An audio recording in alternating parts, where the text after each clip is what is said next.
sold the house, bought a boat, refitted the boat, ready to go sailing. Karen's decided to paint the cockpit floor. Thank goodness. And Karen can paint my cockpit anytime.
We finished working on the cockpit floor and decided to work on the cabin floors and noticed that we were missing a bit of molding. So we end up having to make our own baseboard molding.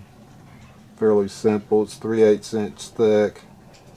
Have to round. I don't know if this is going to show it. I would typically call this a bullnose base. And just made a piece.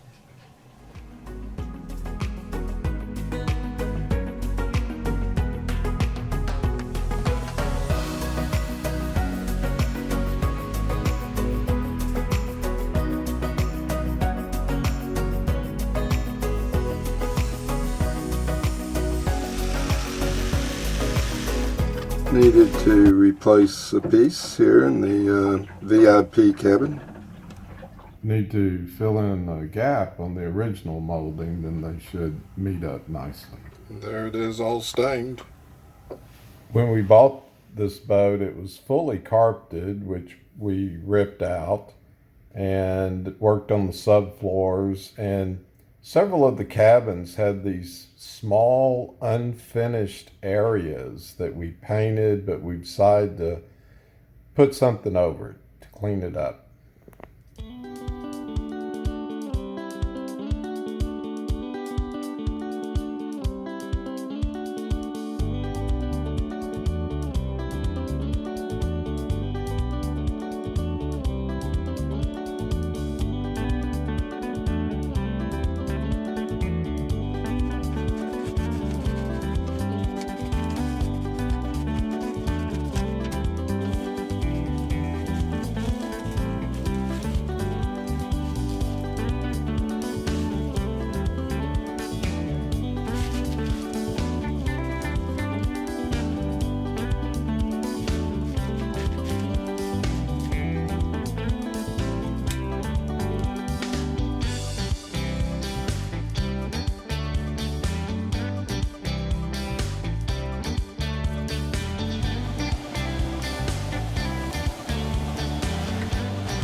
templates for these other irregular shaped areas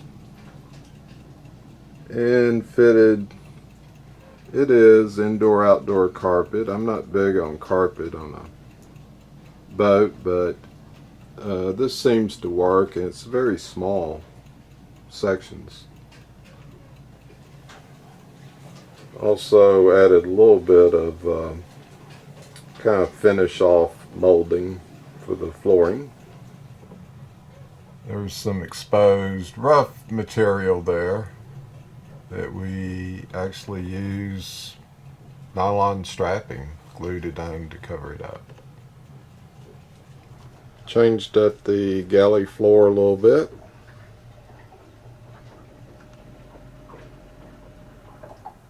These hatches we lined with the black nylon strap.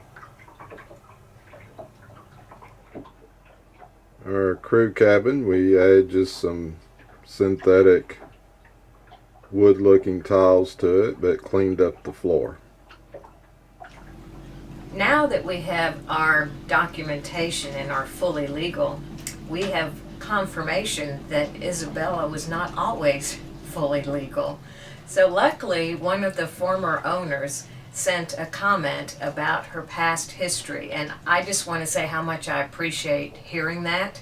She was brought to the U.S., and at some point the Coast Guard wanted to board her, and the captain and crew refused. The Coast Guard confiscated the boat, and the crew and captain were later jailed. They were smugglers, and the boat was put on the hard for several years. So Isabella does have a very interesting background. And we don't really know what they were smuggling. I mean, let your imagination run wild. This is our fifth boat. We tend to buy boats that no one else would buy, or most people wouldn't. I guess you might say we like to have a project, and that's what Isabella is, and she's our fifth boat. Yes, we started with an Erickson 27 that needed a lot of work. Moved on to a Catalina 30, which we literally took apart and put back together. We pulled off masts, all deck work on there, and most of the interior, and spent too much money on that boat. It was freshly painted. A very nice boat. You might have called it Bristol, in fact.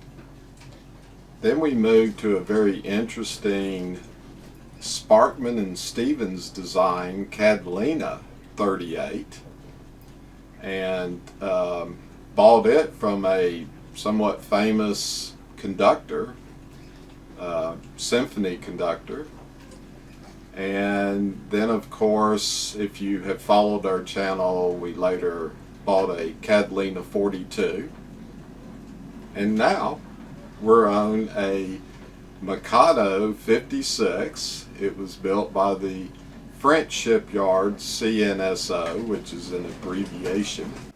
Some of the things we've done on Isabella is we put in a bow thruster. Well, we didn't do it. We had somebody do it, which is really nice. Steve added 2 reverse cycle units. We've added a bunch of through holes. Not too thrilled about that because those are a little tricky. And we have a new mainsail. Yes, and we not only added some through holes with new valves, but we replaced almost all of the through holes on this boat with brand new valves that were installed to ABYC standards. We've replaced pretty much all the pumps on this boat. Brand new cushions in the salon, and Karen surprised me with new ones in our master cabin. We had to repair a lot of the subfloor on this boat, and right now we actually have vinyl click lock flooring on here, but we'll probably put some kind of teak and holly sole in here. This boat was extremely well built. If you look at the capsize ratio and all that stuff. It's clearly a blue water boat. It's of course a cutter rigged ketch, and it has a 21,000 pound fully encapsulated modified fin lead keel on it with a very nice max prop and a Cummins 4BT diesel pushing that with a Northern Lights generator. And we're leaving out probably 1,000 other things like rebedding the hatches and the ports, but the fun still continues. I will say though, Isabella has gone from being a project to being a home that needs some stuff done. Not to mention the fact that we replaced all 3 of the toilets, all of the faucets, and we either enhanced the lighting to make it brighter or we replaced a fair number of lighting fixtures.